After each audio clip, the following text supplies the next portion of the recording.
दशकं 39 योगमायै रागं भवन्तमयमुद्वहन् यदुकुलोद्वहो निस्सरन् ददर्श गगनोच्छलज् जलभरां कलिन्दात्मजाम् अहो सलिलसञ्चयस् स पुनरैन्द्रजालोदितो जलौघ इव तत्क्षणात् प्रपदमेयताम् आययौ प्रसुप्तपशुपालिकां निभृतमारुधद्बालिकाम् अपावृतकवाटिकां पशुपवाटिकामाविशन् भवन्तमयमर्पयन् प्रसवतल्पके तत्पदात् वहन् कपटकन्यकां स्वपुरमागतो वेगतः ततस्त्वदनुजारव क्षपितनिद्रवेगद्रवत् भटोत्करनिवेदित प्रसववार्तयैवार्तिमान् विमुक्तचिकुरोत्कर त्वरितमापतन् भोजराट् अतुष्ट इव दृष्टवान् भगिनिकाकरे कन्यकां ध्रुवं कपटशालिनो मधुहरस्य माया भवेद् असाविति किशोरिकां भगिनिकाकरालिङ्गितां द्विपोनलिनिकान्तरां दिवमृणालिकामाक्षिपन्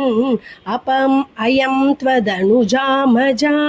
मुपलपट्टके पिष्टवान् ततो भवदुपासको झटिति मृत्युपाशादिव प्रमुच्यतरसैव सा समधिरूढरूपान्तराम् अधस्तलमजग्मुषी विकसतष्टबाहुस्फुरन् महायुधमहोगता किल विहाय सादिद्युते नृशंसतरकं सते किमु मया विनिष्पिष्टया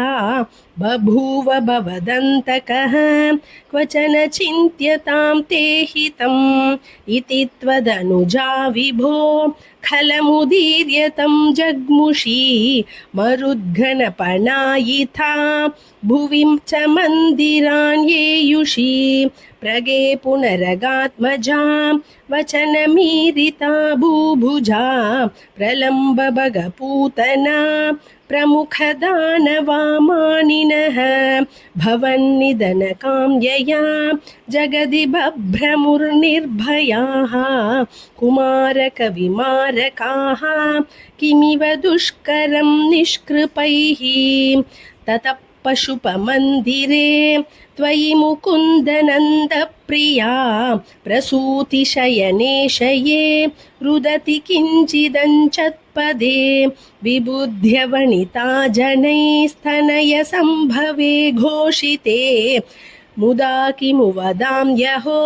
सकलमाकुलं गोकुलम् अहो खलु यशोदया नवकलाय चेतोहरं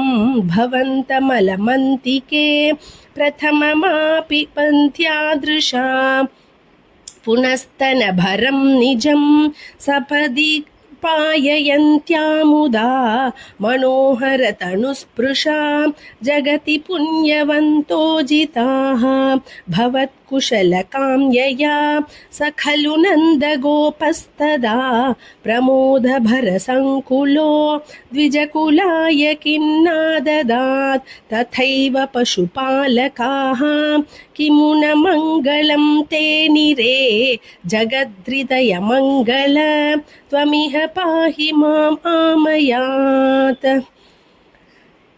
ऐगिरिनन्दिनि नन्दितमेदिनि विश्वविनोदिनि नन्दनुते गिरिवरविन्द्यशिरोधिनि वासिनि विष्णुविलासिनि जिष्णुनुते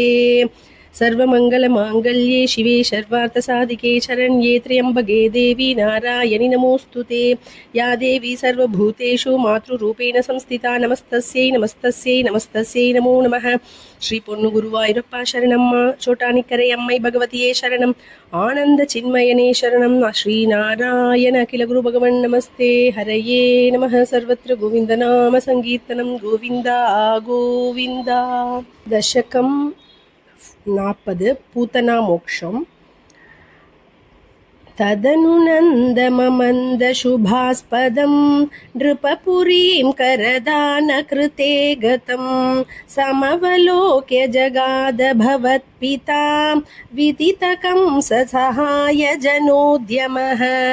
अयि सखे तव बालकजन्म मां सुखयतेऽद्य निजात्मज जन्मवत् इति भवत्पितृताम्रजनायके समधिरोप्य शंसतमादरात् इह च सन्त्यनिमित्तशतानि ते कटकसीम्नि ततो लघुकं यताम् इति च तद्वचसा व्रजनायको भवदपायभियादृतमाययौ अवसरे खलु तत्र च काचन व्रजपदे मधुराकृतिरङ्गना तरलषट्पदलालितकुन्तला कपटपोतकते निकटं गता सबदि सा कृतबालकचेतना निशिचरान्वयजा किल पूतना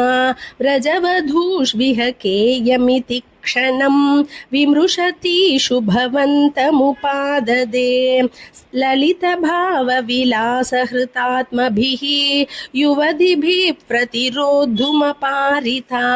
स्तनमसौ भवनान्तनिषेदुषी प्रददुषी भवते कपटात्मने समधिरुह्य तदङ्गम् अशङ्कितः त्वमथ बालकलोपनरोषितः महति वाम्रफलं कुचमण्डलं प्रतिचुचूषिथ दुर्विषदूषितम्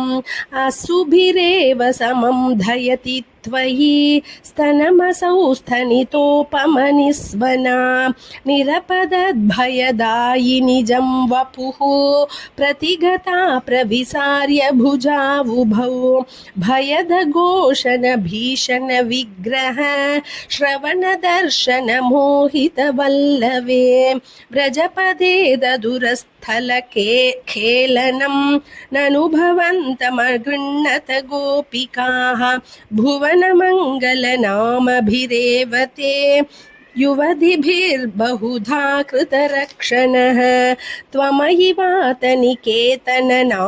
माम् अगदयन् कुरु तावकसेवकम्। श्रीहरये नमः। सर्वत्र गोविन्दनाम सङ्कीर्तनं गोविन्दा गोविन्दा।